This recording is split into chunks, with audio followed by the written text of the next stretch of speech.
Semangat pagi semuanya. Sebelumnya perkenalkan nama saya Ida Ayu Putu Sintala Sari Dewi, kelas AA 183 dengan NIM 1800336. Hari ini saya akan menjelaskan tentang cara bagaimana membuat web dinamis. Yang pertama-tama, mari kita aktifkan SAMPP-nya terlebih dahulu. Setelah aktif dengan tampilan yang seperti ini, kemudian buka browser pencarian localhost/phpMyAdmin. Kemudian tekan enter. Ini merupakan tampilan dari phpMyAdmin.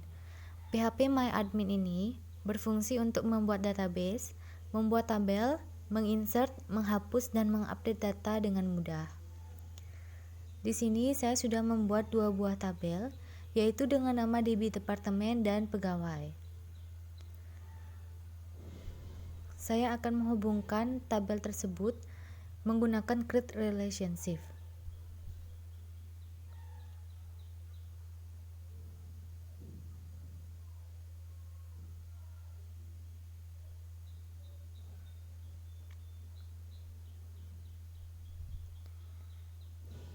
Nah, tabel ini sudah berhasil dihubungkan.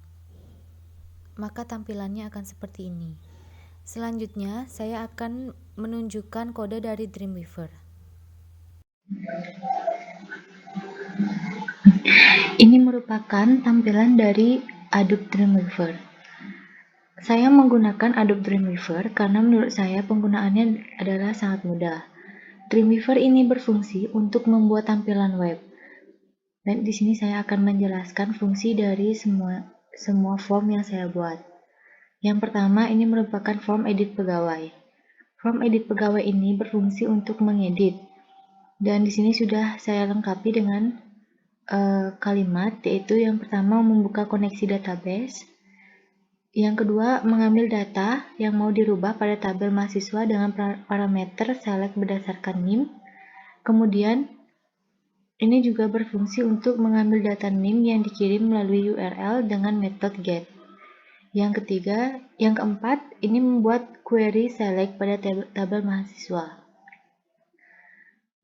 Pada form yang kedua, yaitu form input pegawai, ini berfungsi untuk menginput data dari departemen.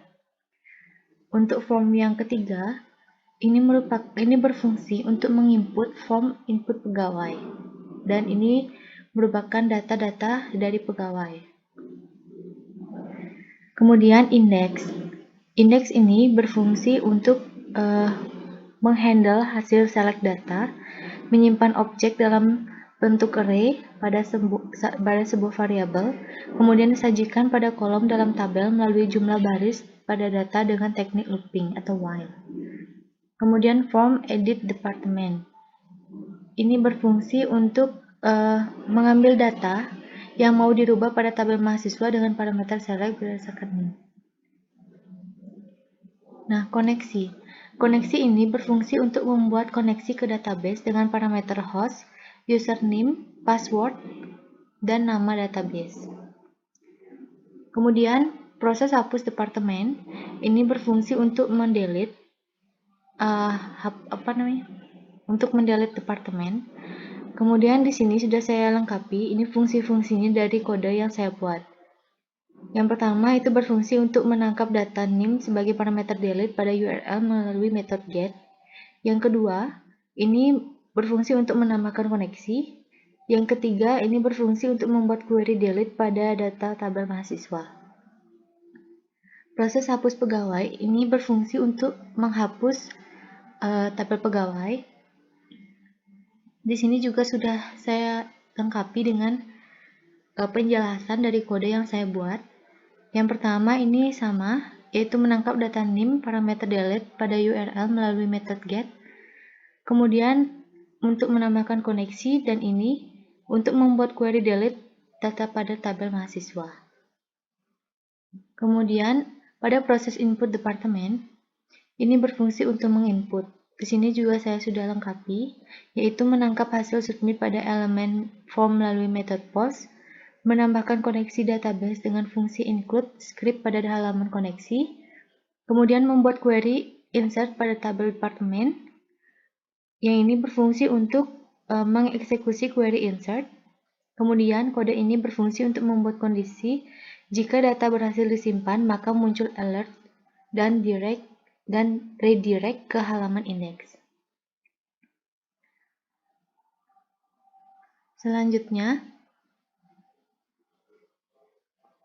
proses input pegawai. Ini juga sama dengan proses input departemen, yaitu menangkap hasil submit pada elemen melalui method post, menambah koneksi database dengan fungsi include script pada halaman koneksi, membuat query insert pada tabel departemen, ini mengeksekusi query insert, kemudian membuat kondisi jika data berhasil disimpan maka muncul alert ke halaman indeks. Proses ubah departemen ini berfungsi untuk mengubah data dari departemen. Untuk kode-kodenya bisa dilihat seperti ini, hampir sama dengan seperti sebelumnya. Kemudian proses ubah pegawai. Ini berfungsi untuk mengubah data pegawai. Untuk kodenya sama seperti sebelumnya, yaitu fungsinya menangkap hasil submit melalui method post, menambah koneksi database dengan fungsi include script pada halaman koneksi, membuat query update pada tabel mahasiswa, mengeksekusi query insert, membuat kondisi jika data berhasil diupdate, maka akan muncul alert dan redirect ke halaman indeks. Nah, ini merupakan style dari CSS. Untuk tambahan CSS-nya, saya akan membukanya lagi. Nah, ini untuk anim CSS ini juga sudah dibuat. Kemudian bootstrap main CSS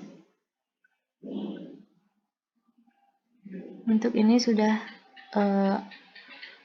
ada dan semuanya. Untuk hasilnya akan saya tampilkan pada halaman berikutnya.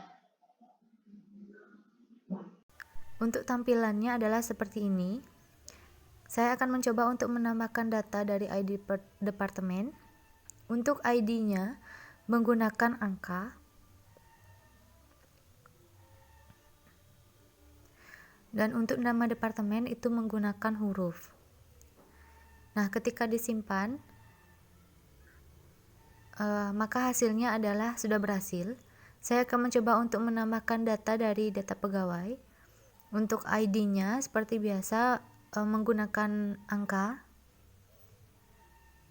Kemudian nama departemen itu menggunakan huruf. Halamat juga menggunakan huruf. Nah, ketika disimpan, maka hasilnya sudah mau disimpan seperti ini.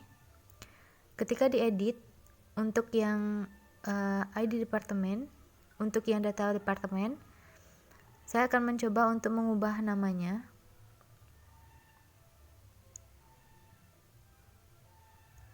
Nah, ketika disimpan maka sudah berhasil. Kemudian saya akan menambahkan data dari ID departemen. ID-nya itu menggunakan angka juga.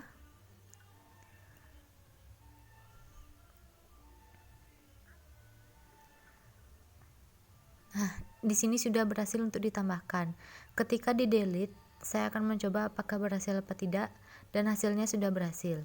Sekian video dari saya ucapkan terima kasih.